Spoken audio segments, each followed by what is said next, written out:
ukuthi abafisa ukuyibona ithuthuka ibuyela kubantu abamnyama.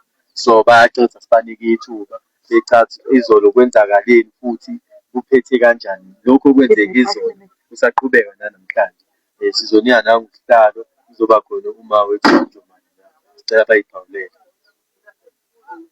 No, angibingelele basakazi. Bafowethu, sibingelele nomphakathi, sibingelele ne-leadership yakaMashi and Mashi ngokukhulu ukuzithoba.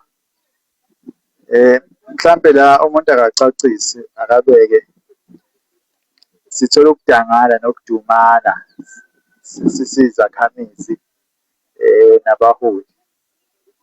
Inkinga esiyibona sihlangabezana nayo, ukushayeka esibona sihlangabezana nako ekwenzeni ama-operations asinayo inkinga, siyamenenja ukwenza ama-operations but siyabanjwa, siyavinjwa.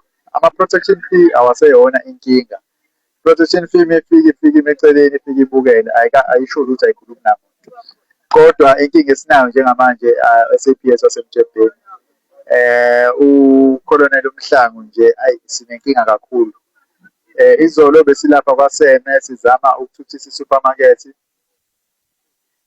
Okumangazile kakhulu, uthe mefika umphathi ufike ngo-11 kwaze kwashaya u-5 nangale umphathi ehleli, into angakaze afike nangelilodwa ilanga. Kanti ama-rumors athi lamahlangano mesitshele sixoxela athi ukuthi uMhlangu ngeke baze bavaliswe bona. Yiloko nje ukuthi ngeke baze bavaliswe. So yonke indawo mekulibele kuvela igama likaMhlangu, kuvela igama likaMhlangu.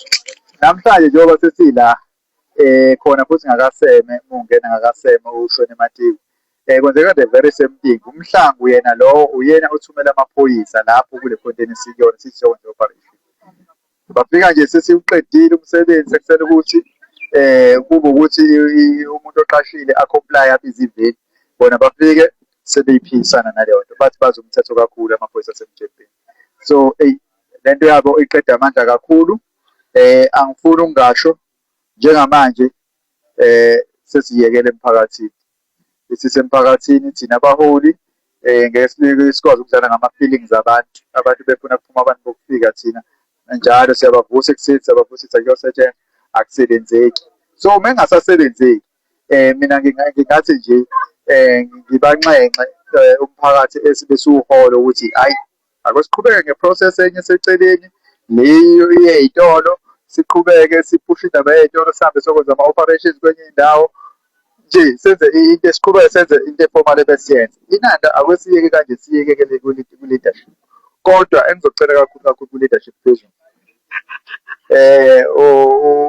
ubaba uNdabandaba, usisi Jacinta, ubaba uZuma nabo bonke-ke abanye ofela emntwini abasebenzisana nabo, siyabacela-ke ngobudala babo sebemkantshubomvu kule ndima ukuthi singalwa kanjani-ke ne-police station yasemjebheni nomthetho wasemjebheni ohlukile kunezinye iy'ndawo, ukuthi abazosilekelela phela ngoba siyathanda, siyazama, sesizamile.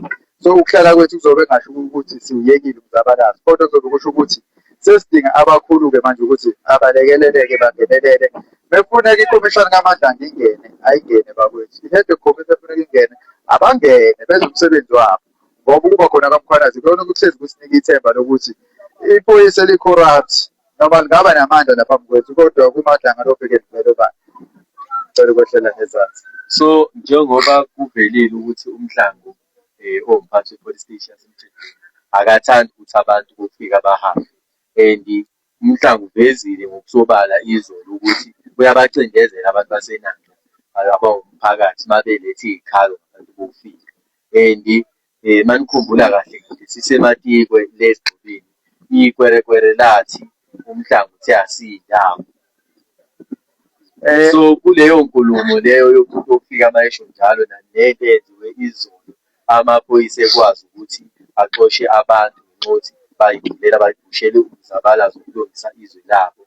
Baphinde futhi bazomecela kwe-supermarket, abaluthi, abatshotshi, benza i-peace clean up. So nina nithina amaphoyisa menitha ngey'ngane nifuna ukushaya ngayithiyagesi ningabi No, usenapho umhlonishwa. sekuyavuka kumina. Umhlangu njengoba ezawasibizela ngisho i-P_O_P, ekhomba ukuthi lokhu kushisa kufakazekela lamazayizayi asesigcobeni ukuthi umhlangu uyena ozozivikela, umhlangu uyena othi asibuyele, akekho umuntu ozosibalisa ngale kwakhe. So sekubuyela kulawo magama akhe. And two, kunohlakahlo uyivezile lapha ebuhleni ukuthi naseMatabetulu bane-case yakhe umhlanga, the same case yokuthi kunabantu abangafuneki bavale lapha iy'tolo ngenxa igama likaMhlangu. Futhi sonke la eNanda khona to khona kuvela igama likaMhlangu, umhlangu omele amazayizayi. So ngisho ukufika kwe-P_O_P, wafika umphathi we-P_O_P wafutha abantu nange-spray tear gas. Shuthi siyabona ukuthi ngayo yonke indlela ukuthi no, ukuze kuseveke iy'mpilo zabantu nokuthi abantu bangagcini belimala beboshwa, ingakho sithi asisho ohle imfe, sidedele uholo phambili. Mhlawumbe emveni kwemashi enkulu ezoba khona eyoba eyabaphathi, mhlawumbe kuyokwazi ukuthi isimo sibuyele esimeni esidala, naseyimini esiyibonile komashi ezenzile nakwezinye iy'ndawo ukuthi amaphoyisa afike alandele imithetho ezwe ukuthi abantu bathini. Inkohlakalo nje yase-South Africa isidinga umadlanga. Inkohlakalo yase-South Africa idinga nje umkhwanazi, kube wuye osibhekela abantu bakhe, ngoba liyasho isihlabelelo sithi uhulumeni ukhuza abantu bakhe, futhi sithi umkhwanazi akakhuza abantu bakhe njengamanje. Iyona into esiyicelayo, iyona into esiyinxusayo. Kundabandaba usithembisile ubambabandaba ukuthi ngale simo uzofika ngesonto sizoyikhuluma le ndaba yaseNanda. Ngicabanga ukuthi i-national march izoqhamuka. Iholo phezulu sicabanga ukuthi nabo sebebonile inkinga esinayo. Yizona esiyilindele njengamanje ama-resolution ukuthi siya kanjani, sifinyelela kanjani, nabantu babone ukuthi le march iyaphila la eNanda.